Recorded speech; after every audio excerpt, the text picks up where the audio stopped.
Capítulo 4. Hombre del mundo. Los Principia. En 1686, como 20 años después del gran periodo de Isaac Newton de pensamiento creativo, sus teorías fueron finalmente mejoradas y perfeccionadas, al punto de poder ser publicadas. Su gran obra se llamaba Los Principia Mathematica y fue publicada en 3 volúmenes. Su título completo en inglés significa Principios Matemáticos de Filosofía Natural. El propósito de Newton era describir las leyes universales del movimiento detrás de las fuerzas de la naturaleza. ¿Por qué y cómo se mueven las cosas? ¿Qué hace que suba su velocidad o baje hasta llegar a detenerse? La respuesta de Newton vino por triplicado. La primera ley de movimiento establece que un objeto en movimiento permanecerá en movimiento hasta que una fuerza le sea aplicada. Hoy sabemos que una nave espacial puede moverse a través del espacio por siempre, hasta que sea afectada por la atracción de la gravedad o entorpecida por la atmósfera de un planeta. Al igual que un objeto que no esté en movimiento, permanecerá así hasta que una fuerza exterior le sea aplicada. La segunda ley de movimiento establece que la aceleración de un objeto depende de 2 cosas, la masa del objeto y la fuerza que actúa sobre él. A medida que la fuerza se incrementa, asimismo la aceleración. Sin embargo, si la masa del objeto se incrementa, el objeto disminuye su velocidad. Newton expresa esa relación con una ecuación en la cual la fuerza se representa por F, la masa del objeto m y la aceleración es a. La relación entre estos términos puede ser representada como F igual a m por a. La fuerza aplicada es igual a la masa por la aceleración. La tercera ley del movimiento establece que para cada acción corresponde una reacción opuesta. Un nadador se empuja contra el agua agua empuja al nadador. En Los Principia concluye sus estudios sobre gravedad. Postula que todo objeto en el universo atrae a los demás. La fuerza de atracción conocida como gravedad reside en el centro de cada objeto. La potencia de esa fuerza está determinada por la masa de los 2 objetos y la distancia entre ellos. Dato curioso: plumas erizadas. La publicación de Los Principia casi no llega a realizarse. Hooke se quejó de que él debía tener crédito en el libro por su trabajo sobre la gravedad. Newton se enfureció. Fue Halley quien calmó a los 2 hombres y aseguró que el libro fuera finalmente impreso. Amigos y enemigos. La publicación de Los Principia fue el punto cúspide de la carrera científica de Isaac Newton, pero sus peleas sin fin con Robert Hooke mostraban que cada vez se volvía más irritable y colérico. Periodos de rabia le estimulaban a veces a pensar más, pero otras veces a estancarse en periodos de negra desesperación. Isaac con frecuencia se sentía enfermo. De hecho, pasó mucho tiempo de su vida imaginando que padecía una enfermedad u otra. En 1693 sufrió una crisis nerviosa, un periodo de depresión severa. Newton tenía pocas dudas sobre su propio genio científico.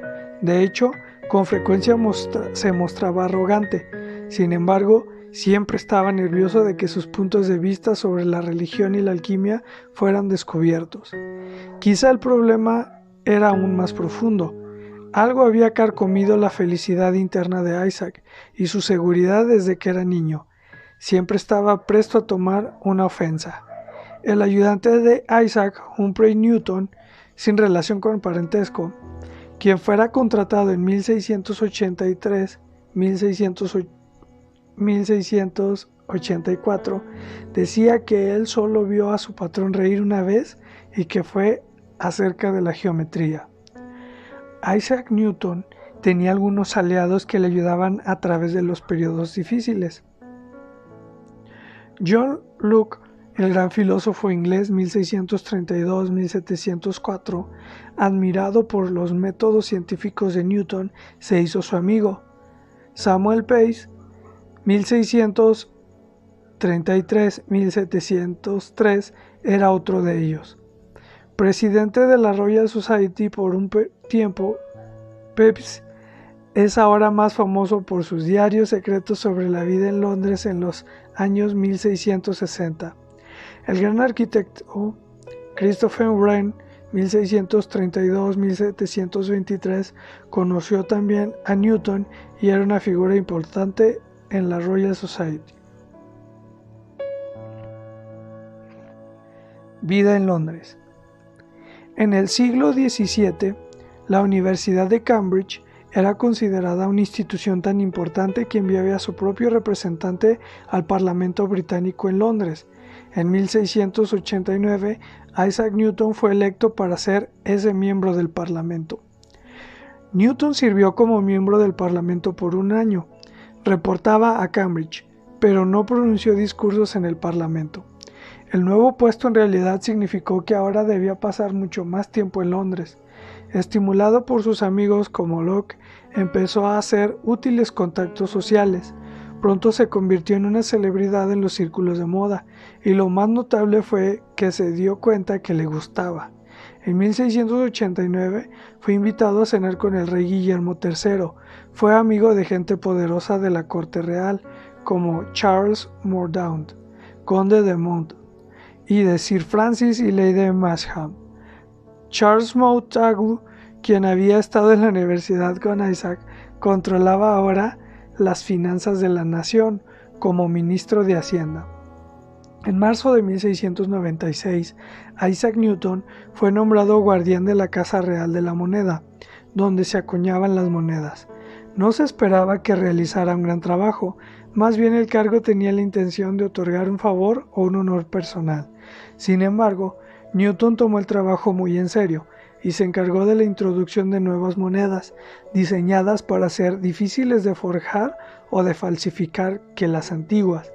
En abril de 1696, Newton decidió moverse a Londres, y en ese agosto puso a su casa en Jeremy Street.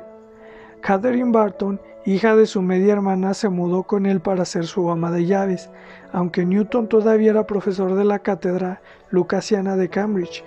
En 1699 recibió un nuevo título como amo de la Casa Real de la Moneda. Isaac Newton era el hombre con su cabeza en las estrellas, se convirtió en un hombre de mundo. Dato curioso: cazando falsificadores. En el siglo XVII la falsificación era común y muchas monedas eran falsas o poseían el valor del metal del que estaban hechas. Durante su tiempo en la Casa Real de la Moneda, Isaac Newton persiguió a los falsificadores, llevando a muchos a enfrentar a la justicia y a la horca. Al igual que en su propio país, Isaac Newton fue honrado también al otro lado del mar, al ser hecho socio de la Academia Francesa de Ciencias en 1699. Sin embargo, tanto en casa como en el extranjero, algunos científicos estaban celosos de él, siendo pocos abiertamente críticos. Aunque él tenía la confianza de la alta sociedad londinense, era tan susceptible como todos cuando se trata de la obra de su vida. Él solía ser mezquino y rencoroso con sus críticos. En noviembre de 1701, Isaac fue electo para servir otro periodo como miembro del Parlamento por la Universidad de Cambridge. El mes siguiente renunció como profesor lucasiano. En 1702 murió el rey Guillermo III en un accidente hípico. Como la esposa de Guillermo ya había muerto, su cuñada Ana se convirtió en reina. Marzo de 1703 trajo noticias de otra muerte del viejo enemigo de Newton, Robert Hooke. Esto le dejó el camino abierto para que Isaac fuera electo presidente de la Royal Society. Al fin, dirigió la organización con gran eficiencia. Newton sintió que ahora podía sacar su obra a la luz sin las objeciones de Hooke resonando en sus oídos. Hooke había disputado los hallazgos de Newton sobre el espectro durante años. Optics fue publicado, de manera inusual, en una edición inglesa y otra en latín en 1704. La versión de Newton del cálculo llamada Fluxions también fue impresa, lo que provocó un desacuerdo con el matemático alemán Gottfried Leibniz. La disputa sobre quién había descubierto primero el cálculo siguió en pie hasta la muerte de Leibniz en 1716. En 1705, Isaac fue reconocido como un gran honor cuando fue nombrado caballero Sir Isaac Newton. Ahora era rico, con una buena casa en Londres y sirvientes. Su bella e inteligente sobrina era cortejada por gente rica y famosa. Había recorrido un largo camino desde su niñez en una granja en Lincolnshire. Dato curioso: las pelucas grandes. Hoy usan en Inglaterra la palabra bigwigs, pelucas grandes, para referirse a gente importante. El término se usó en el entorno del año 1700, cuando la moda francesa de largas pelucas completas fue asumida en Londres por los hombres de alta sociedad. Pinturas de Newton en sus últimos años lo muestran con una de esas pelucas. Todo era luz. El siglo XVII es a veces llamado Era de la Razón o de la Ilustración. Marca el inicio del mundo moderno, del avance científico y el conocimiento. Aunque Newton perteneció a la vieja generación de filósofos naturalistas, hizo mucho más que otros científicos en cuanto a sus aportaciones sobre nuevas maneras de pensar. El papel que Newton jugó fue ampliamente reconocido en los años después de su muerte. En 1730, el poeta inglés Alexander Pope escribió: «Naturaleza y leyes de la naturaleza descansaban, escondidas en la noche. Dios dijo: hágase Newton, y todo fue luz». La luz de los destellos de Newton ha alumbrado por siglos y producido un impresionante espectro de descubrimientos científicos, inventos y teorías.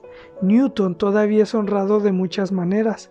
El Newton es una unidad de medida de la fuerza, nombrada así en honor suyo.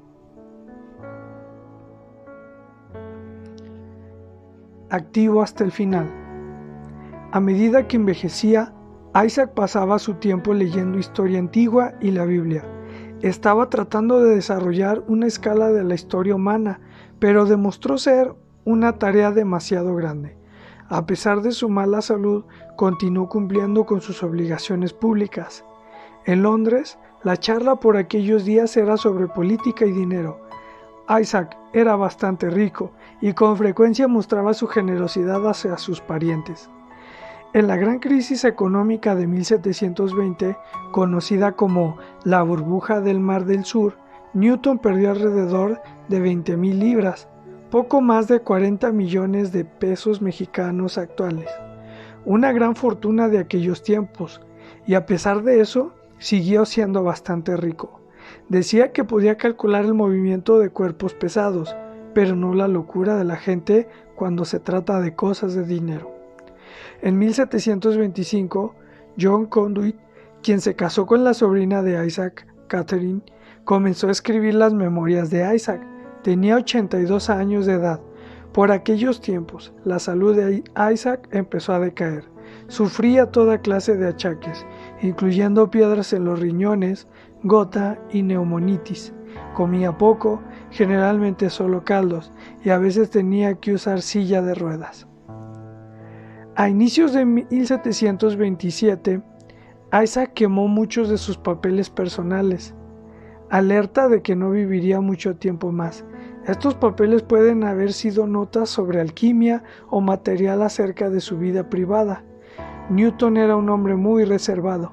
Murió en las primeras horas del 20 de marzo de 1727, en el distrito londinense de Kingston, donde había vivido los últimos 2 años de su vida.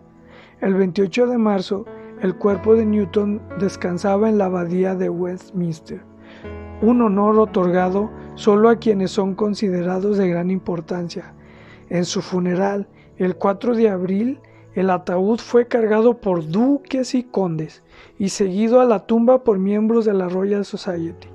Fue como un funeral de la realeza, dijeron algunos, y por un científico. Era seguro que estábamos en una nueva era. Palabras de Isaac. Sé lo que soy para el mundo, pero para mí no he sido más que un niño jugando a las orillas del mar, divirtiéndome en el ahora y después encontrando una pequeña piedra o una bella concha, mientras el gran océano de la verdad yace en su inmensidad de misterios delante de mí. Isaac Newton.